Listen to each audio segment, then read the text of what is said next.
Good morning and welcome to the Morning Scoop for Monday, August 9th. This is your daily Buckeye fix. I'm Tom Orr. The Minnesota game is in 24 days. The game against Michigan in 110 days. The Ohio State football team will be back on the practice field today, starting its second week of fall camp. We'll have a chance to talk to Ryan Day a little later on today. We'll have full coverage at BuckeyeScoop.com. Over the weekend on the site, though, we had yet another huge insider report from Nevada Buck on some really, really fascinating developments with the Rushman unit, as well as a number of other things. Buckeye Scoop members can find those on the Ask the Insiders board right now. And Kirk Barton had his own insider report on 5 guys who are really showing out in fall camp already. Some names you might expect. Some I definitely did not, and you may not have as well. Kirk is my guest this morning. Kirk, let's start with a name that I think this is one of these things that it means a lot when you keep hearing the same name over and over and over and over in workout reports and camp reports, and like multiple different people are hearing it from different sources. When you keep hearing the same name over and over and over again, that really means something. That really tells me something. TreVeyon Henderson. I mean, it seems like everyone is hearing big things. So that's probably a pretty good sign that, yes, big things are coming pretty soon from TreVeyon Henderson. Yeah, I think Trey Henderson is going to be a spectacular player this year for us. I think, the first couple of days we were hearing really good things about him, but they're not in any type of pads. They're just in jerseys and shorts. So like, okay, well, is there any, no one can butt him up or touch it or tag him off. And the run blocking is an actual real run blocking when they don't have pads on. But they put on shoulder pads for the third practice on Friday, and they were in shoulder pads on Saturday. And he's the same guy. I mean, he's still making plays, and he's just from the people that have seen him in practice, they said he is an explosive dude. Can he pass protect? Well, he's hung in there. He's from the people that I've talked to that were at practice, they said, man, he's going to be the guy. So, I mean, does that mean he's the day one starter? I don't know. I mean, obviously, we still think, Master Teague. Personally, I think Mine Williams will probably be the first guy on the field against Minnesota, but it's going to be fascinating. Like, I think, when you have the talent like that, and, I mean, people tell me he's the franchise kind of guy that you need to win a national title. You look at like Travis Etienne, you look at, Najee Harris, you look at when we had Ezekiel, Maurice Claret, like you need a guy like that to win a national title in general. I mean, even Joe Burrow had Clyde Edwards-Helaire as the first round pick running back. So you need a guy that is special back there. And I think that he is by far the most special running back we have in that room right now.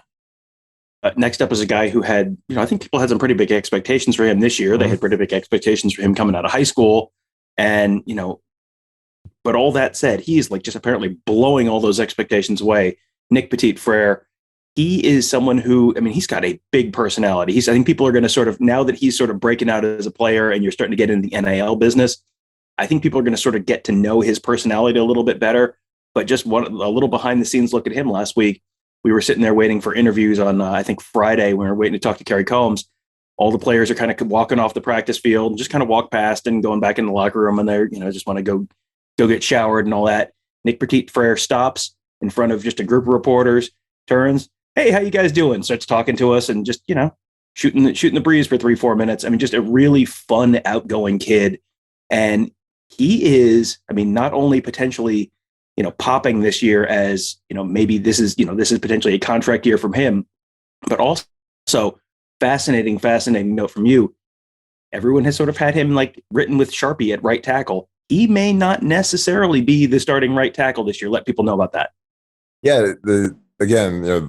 People we talked to, they said he's been the best player in camp, regardless of position so far. And he's getting some work on the other side. They're putting him in at left tackle. And I think it's a real, it's commendable that DeJuan Jones is hung in there. They tried DeJuan at guard early in the spring and summer, and he's so big that it's tough on him. So they shifted Nick to left tackle, which you want to put your best offensive lineman at left tackle, and I think Nick is our best offensive lineman this year. Then they bumped Thayer to guard, which is stunning, given he was preseason All-American left tackle and now at left guard, and they put DeJuan at right tackle. So it's really a fascinating deal. Now I don't think it's settled, but the word is that they did great as a combo, because it's they're debating if they want to keep the tackles where they are and run a couple guys like Josh Fryer, Matt Jones, Donovan Jackson, the kid from Texas. can they play left guard? They're trying to find that fifth guy because right now it's been Harry and Paris pretty much locked in at their spots. They shuffle the tackles a little bit, but it's going to be it's really going to be fascinating to see if they stick with Nick Petit-frere at left tackle. Personally, I think he's our best guy. But our two tackles were so good pass blocking last year. It's hard to disrupt when you have a great left tackle and a great right tackle, and you bring Dewan in, and Dewan's not going to be as good of a pass blocker as Nick is at right tackle, and Thayer can only be matched by Nick. I mean, Thayer gave up 0 sacks last year at left tackle, so it's going to be fascinating. But they're, I give the coaches credit; they're trying combinations out, and give Thayer Munford credit because he's laying the ego aside. A lot of guys. I mean, I don't know how I would have felt about bumping into guard to get another guy in there when I've been playing right tackle and I've been preseason All-American and now going to move somewhere I'm not as comfortable. But I think it's a smart move by Thayer because I'll tell you what, when I got to the NFL, I wasn't a good guard. I hadn't played guard. I had to play guard in the NFL. It's like when you get to the NFL, you can't say, "Oh, I'm only a tackle." You can do that in college, but man, you get to the league, man, you got to play every spot unless you're Orlando Pace, Walter Jones, a first round number 1 type left tackle. Everybody else has to play every other position. This is how it is. So it's interesting. But yeah, I'm excited to see how this shakes out because they really are experimenting, and kudos to Thayer, man. That's why he's going to be a captain. I mean, he's selfless and he's doing what's best for the team. Yeah, and that's so interesting because they always talk about getting the best 5 guys on the field and then figuring it out from there. That is a level beyond what I was expecting. I was expecting, maybe that means Harry Miller plays guard instead of center if they feel Matt Jones is best at center. Like to be shuffling a preseason All-American who gave up 0 sacks last year and sliding him inside. I mean, yes, he's a good team player. Yes, that may help prepare him maybe more for the NFL in a year, but that's still like I was going to. My next question to you was going to be, how would you have felt in your if you were asked to do that in your college career? I mean, it sounds like the answer is like, wouldn't have necessarily been thrilled about it. If he's willing to do that, I mean, that's that's probably a good character statement on him. B, it's also probably a good, willingness to prepare for the pros in whatever way is possible kind of statement on him. But yeah, that is, if they're looking at best 5 and that's the best 5, that's what they're going to do. And they have looked at the best 11 on defense. That's something that Ryan Day and Kerry Combs talked about last week is best 11 on defense. And then they'll sort of figure out how to align those best 11 guys.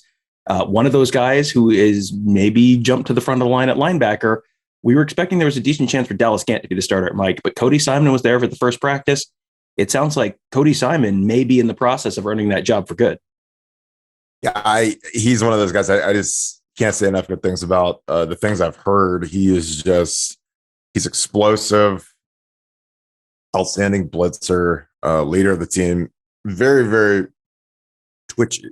He's a high effort guy. And it was stunning because the guy that I talked to, he said he reminds me a lot of AJ. And I was like, AJ Hawk? I was like, that's pretty gaudy. And he's like, yeah, he reminds me a lot of AJ Hawk. And I was like, okay. I mean, that's, AJ Hawk is, top 5 pick and All-American and Lombardi Award winner. And, if you're going to, that's pretty gaudy stuff. But he's like, no, he just reminds me of his mannerisms, his effort, his toughness, his speed. Because AJ, despite, how he looks, the dude could run a 4.4. I mean, he doesn't look like Ryan Shazier or some guy that's going to light the turf on fire and it's a 40, but he could fly. And he got there with bad intentions, and he's a great blitzer. That's something he never got enough credit for. But against Notre Dame, you saw him blitz and get sacks, and I mean, he was a really good blitzer. And I think Cody Simon's the same kind of guy. And another guy who was someone who you wouldn't, he was a linebacker not all that long ago, Cade Stover at Ohio State. I think the tight end position was kind of like Jeremy Ruckert, and then I don't know, there'll be someone behind him, and maybe it's G. Scott, maybe it's Cade Stover, maybe it's Joe Royer, maybe it's Sam Hart. Maybe it's Mitch Rossi. It sounds like it's Cade Stover behind Jeremy Ruckert, and Cade Stover may not be as far behind Jeremy Ruckert as you expected, which, I mean, that to me, that's very surprising because he's kind of bounced around. He was a linebacker, and then he was a defensive end, and then he's a tight end. And generally when guys are kind of hopping positions like that, a lot of times it's just like, well, there just isn't a true spot for him, or, they haven't found the right spot for him, and it may not work out. It sounds like that position hopping, Cade Stover has found his home, and it is starting to really work out for him. Yeah, and initially when he was going through kind of the carousel, it reminded me of a guy that I played with named Reggie Arden. Reggie Arden came in. He was a very highly touted I don't think he was quite a 5-star, but he might have been a 5-star. I mean, he's really, really highly touted. And, he started off as, I believe, a linebacker. Then he moved to defensive end. Then he moved to tight end. Then he moved back to defensive end. I mean, it was like he was in a different position group. It seemed like every month they moved him, and he never made any type of impact. His career was cut short. But he just, he was a guy that was really highly touted. And, thankfully, because I always get worried when they move guys around, because it's like, do they ever really have a home? Can they ever really make an impact? They have to keep changing, the playbook they have to learn, and new teammates, new drills. It's not as easy as we might like to think it is. But I mean, the people I talked to are just effusive with the praise of Cade Stover. I mean, they said the kid is tough as nails, and and sometimes I just like to listen and hear what Ryan Day has to say. Sometimes Ryan Day will say something, and you kind of like, oh, okay, now when someone might be telling you something, but you're like, well, you're not Ryan Day, you're not Kevin Wilson, you're not Larry Johnson, so what do you know? But then when Ryan Day gets in front of the podium and he says, "You won the Iron Buckeye, one of the most respected guys on the team, tough as nails, is really coming on," like, then all of a sudden, when you match that up with what someone tells you, you're like, well, yeah, I mean, this. You're like, no, he's really going to play. He's really good, and I'm like, good, because I mean, people. I don't think anybody, myself included, thought Luke Farrell would be a 5th-round pick.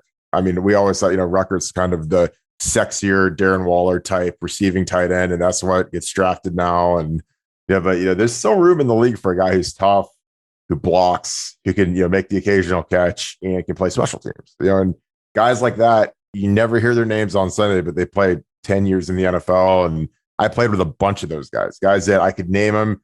Nobody on our site, and our site is full of diehard football fans, would have any idea who they were. You're not going to take them in a fantasy draft, but you look down and they're 12 years in, they got a nice career, nice pension, and that could be Cade Stover easily. I mean, I think he's actually going to be a huge impact guy. And, when I say that a tight is going to make an impact, people always assume it's catches. I'm like, no, setting the edge blocking is huge with what Ryan Day likes to do, and with what Urban like to do.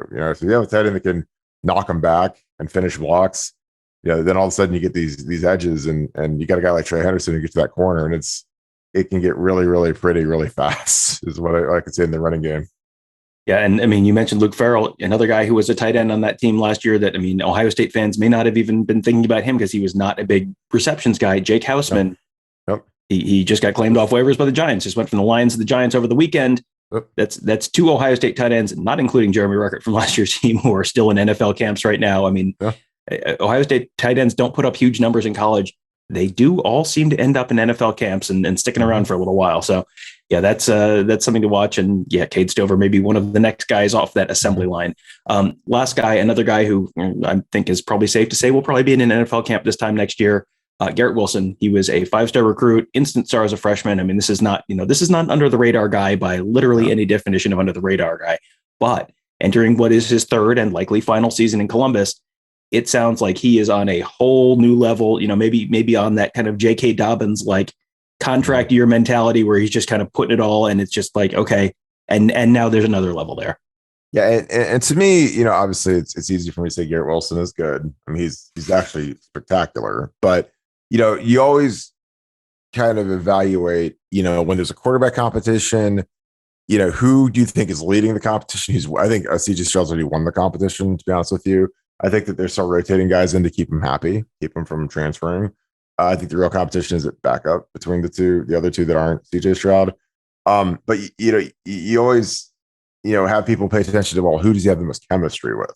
And that's like the thing that, Garrett Wilson and C.J. Stroud have this chemistry, man. And I mean, they've connected on some shot plays. They've connected over the middle, but I mean, he is feeding the beast right now. And Garrett Wilson goes up and gets it. And man, when he gets it, he is a problem. He's fast, gets away from guys. And it's hard sometimes for, when I get reports about, that the offense dominated today, the offense threw bombs today. It's like, well, yeah, they're gonna do that against everybody. It's like, I mean, when you've got Olave and Wilson, like, it's almost not fair to our DBs, because I mean, our DBs take so much heat, and they're gonna take a lot of heat this year.